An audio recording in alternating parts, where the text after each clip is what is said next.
Well, Paul, thanks for talking to us.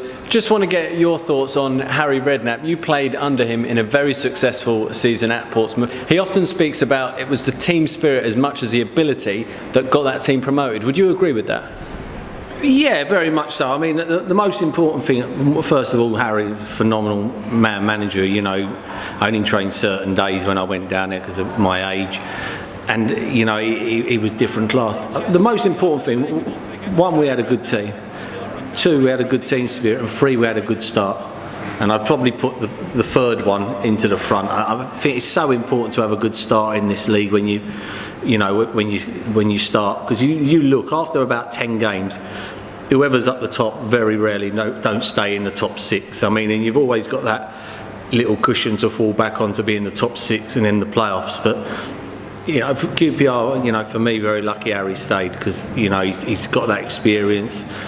He's got a good team here. I mean, there's some good players, especially too good for the Championship. So if they keep their head right, the team spirit's right, and they don't get complacent, I just don't see how QPR ain't going to be up there. Harry Redknapp, we often hear about his man management skills. What is it that he does that sets him apart? He's honest, very honest. I mean, he lets you go out and play. He wants to play. I mean, if he could play. If he could play 2-2-6, he played 2-2-6. I mean, he wants to score goals, he wants to entertain. It must have been quite frustrating last season where, you know, he didn't really get the amount of goals that they probably wanted to get. And, you know, it's hard when you're struggling at the bottom and at the foot of the table. But, you know, I'm sure it'll be a lot of action this season. They'll go places and score a lot of goals, you know. And they've had a good start, a great start. I mean, Sheffield at home, first game, it's not the easiest.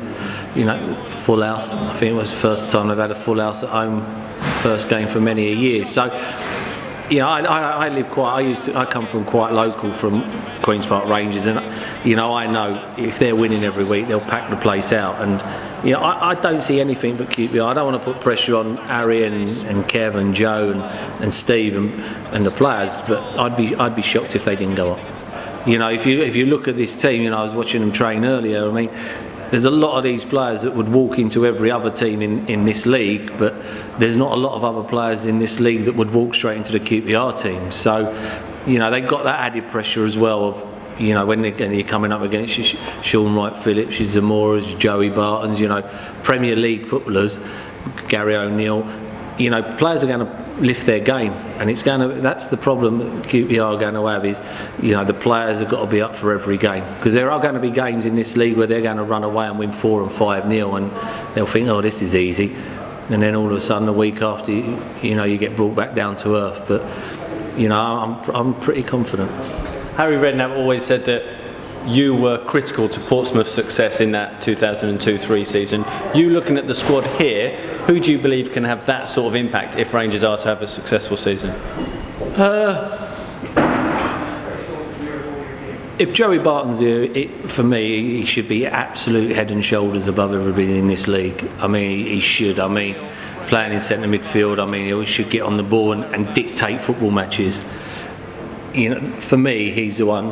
You know, and then you've got 3 players: Johnson, Zamora, and Austin. The way Harry likes to play, you know, and I know the way he likes to play. If you and 3 are playing up front, I mean, between them, you'd like to think they get over 50 goals between them. You know, so when you're scoring that many goals and you've got someone, you know, you're only talking 2 or 3 years ago, Joe Barton was playing for England. I mean, I played in this league, and it's not the Premier League. It's a long way from it. So, you know, for me, if he's here and he stays fit, and he doesn't get wound up on the pitch, I think he'll be head and shoulders above everybody. Okay, and just finally, you achieved a lot in your career, most notably with Arsenal and with England, but how much did that season at Portsmouth mean to you, and achieving that success, winning the Championship and winning promotion? I think you're 18 points clear of 3rd place. Yeah, I mean, for everything, I won everything at Arsenal by the Champions League, and I'm lucky enough to play for England, and that's the biggest thing I ever done in my footballing career, what we done at Portsmouth. I mean, when we went there, we were 33-1. You know, when you're at Arsenal as a kid and coming through, and I was there for 13 years, we were expected to win a trophy every year. We were expected, when you turn up, you're expected to win something that year. Portsmouth, we were expected if we stayed up. You know, it was one of them. We were one of the rank outsiders, and to go on and win the league, you know, I put stuff in comparison, and for me that was probably the biggest feat I've ever done in my footballing career. This could be the Paul Merson kiss of death. Will QPR go up this season? I'd be shocked if they don't, but I am the worst gambler in the world, so I wouldn't take my word and run down the betting shop. But I'd be shocked if they didn't. I mean, if Harry's here, they've got too many good players. They've got a good manager, good coaching staff. I just can't see how they won't.